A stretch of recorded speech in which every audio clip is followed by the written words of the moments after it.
All right, time again to piss people off. Now, I'm not trying to make folks mad at me, but there are so many lies, misconceptions, misunderstandings, and twisting of the truth all over the internet and social media when it comes to towing.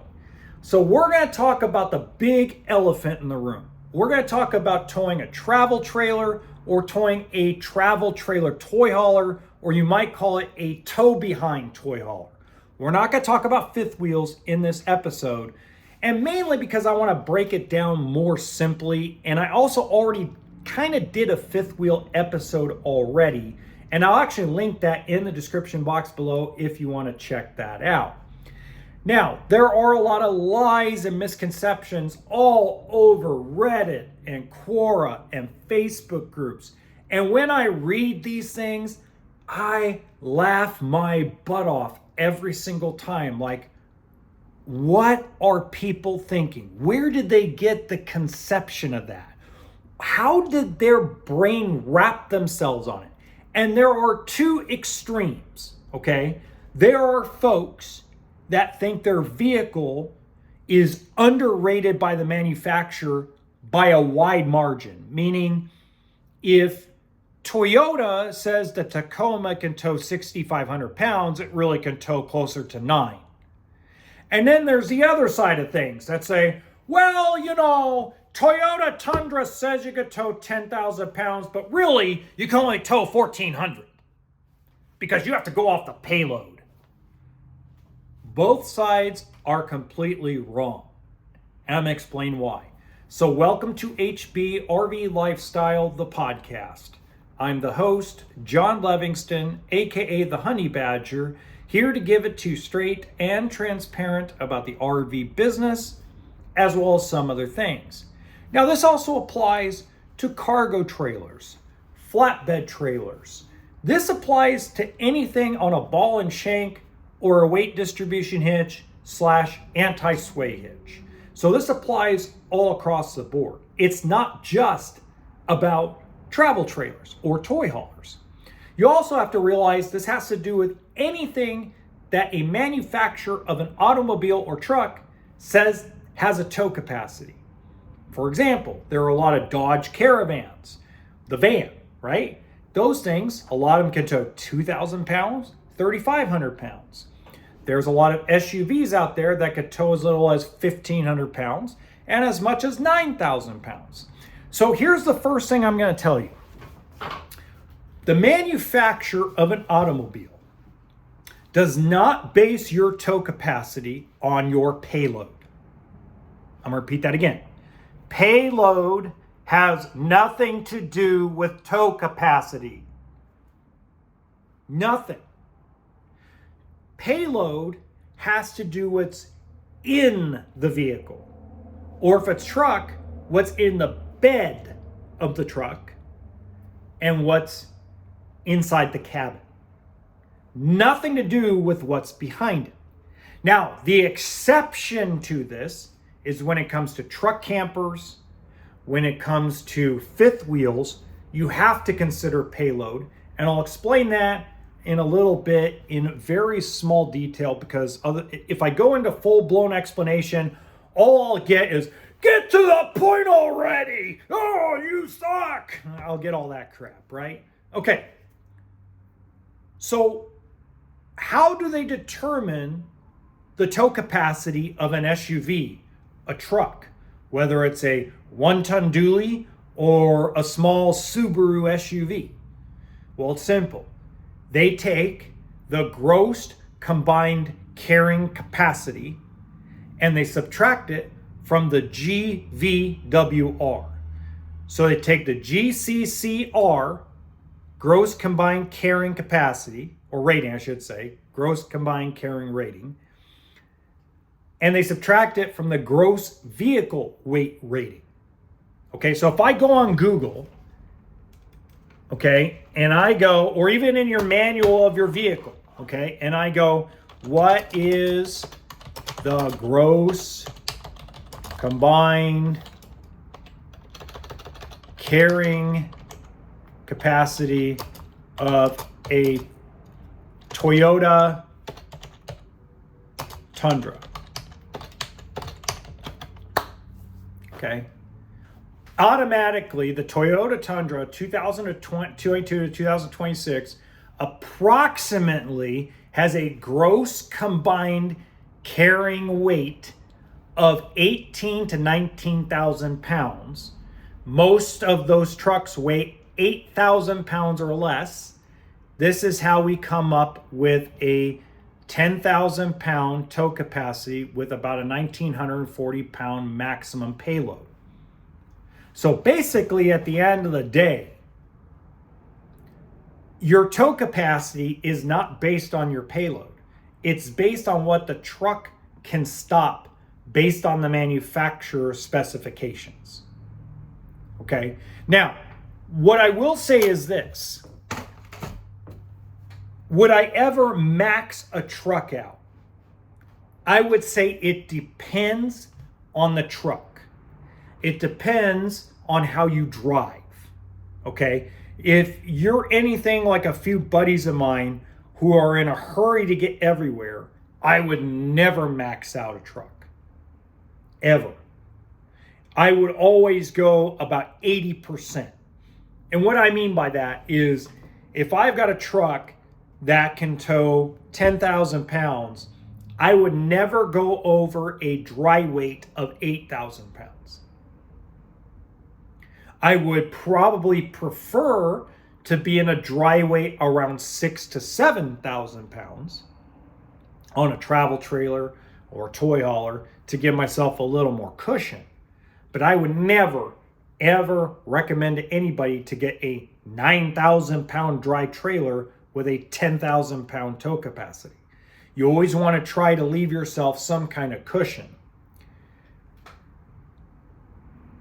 Now, some folks are worried about hitch weight. What's the tongue weight? The tongue weight. The internet says everything about tongue weight. Okay. Now, if you are lazy or an egomaniac about not having a weight distribution or anti-sway control hitch, yes, you are 100% right. You should never exceed the hitch and tongue weight. Now, what that is most of your half-ton trucks, most of your small, your medium to large size SUVs all have a class 3 receiver, which means that you have a 500 pound hitch weight capacity. And then some of your smaller, lighter weight SUVs have a 350 pound hitch weight on a smaller hitch. But most of your travel trailers are always going to exceed the tongue weight no matter what the size is.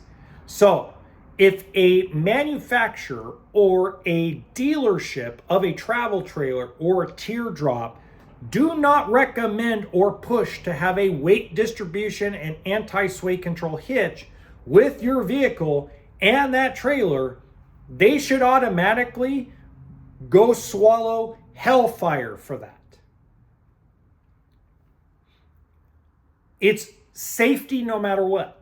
So even if, let's just say, for example, you've got a Toyota Tacoma and you're going to tow a trailer that has a 450 pound tongue weight, I would still do a weight distribution and anti-sway hitch no matter what. Period. Yes, they make noise. Yes, they are the biggest pain in the asses on God's green earth. But at the end of the day, it does wonders for the vehicle and keeps the family safe and protects your investment while you're on the road. Period. Now, I could tell you from experience, I've towed 32-foot trailers with a dually truck, no weight distribution or anti-sway hitch, and when it gets to high winds, when you're on a freeway with a bunch of semi-trucks passing you by, or you passing by semi-trucks, or you're going through a wind tunnel, woo! Baby, it feels like white knuckles. But again, the only reason to not do it, no matter what the tongue weight is because you're either lazy or an egomaniac. Okay? Payload and hitch weight are always not going to be much of a factor. There is another exception with hitch weight. And that other exception is if you're going to use a small SUV or you're going to tow with a van. Now, here's the reason why I say small SUV and van. Subarus, especially the smaller ones that only tow like 2,000 or 2,500 pounds, or your vans, they typically are lower to the ground where the hitch is. So you need a riser hitch or a riser ball and shank. So yes, I would definitely go with a small teardrop or a pop-up tent trailer. I sold one van in 15 years, a regular travel trailer. And that was a pain in the butt. So if you got a van, I would definitely do like a pop-up tent trailer or some kind of teardrop. Something that is under 300 pound tongue weight. If you got a smallish SUV, same thing. Okay. The other misconception is that half-ton trucks cannot tow 26-foot trailers, 28-foot travel trailers. That's such BS. There are some half-ton trucks that should never tow. For example, if you bought a Ram 1500 and it came with no receiver, no 7-way plug, and you bought it used, you bought a rental truck. Most of your rental trucks only have a 5 to 6,500 pound tow capacity because they have the crappier gear ratio. So yeah, you'd be right in that sense. But if you bought a GMC 1500 or Ford F-150 or a Ram 1500 or Chevy 1500 that has the tow package, that has a 9,000, 10,000, 11,000, 12,000 pound tow capacity, you're fine to tow whatever size fits within that weight, as long as you have the understanding you're not going 70 miles an hour down the damn freeway. You're going 55 to 60, and you're staying in the slow lane. And when you go up the hills, you're dropping down gears, and everybody's going to pass you on the pass lanes. Fact of life. You're not in a freaking hurry. This is about getting to the journey in a safe manner with the right vehicle that you and your family are going to enjoy. That's the whole freaking point.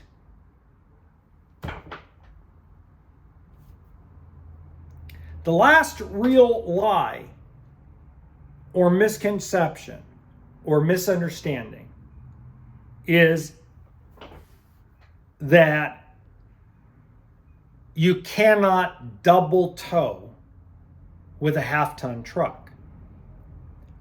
Now, in states, you're allowed to do it.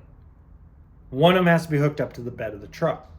Now, I do not condone towing a fifth wheel with a half-ton truck. I don't. I don't care if it's a 23-footer. I do not condone it. I'd rather see you buy a 32-foot travel trailer than a 23 or 24-foot fifth wheel. Now, if you want to know why I say that, click on this video right here, because that's going to explain it all. Until next time, remember that RV always stands for toolkit and sense of humor.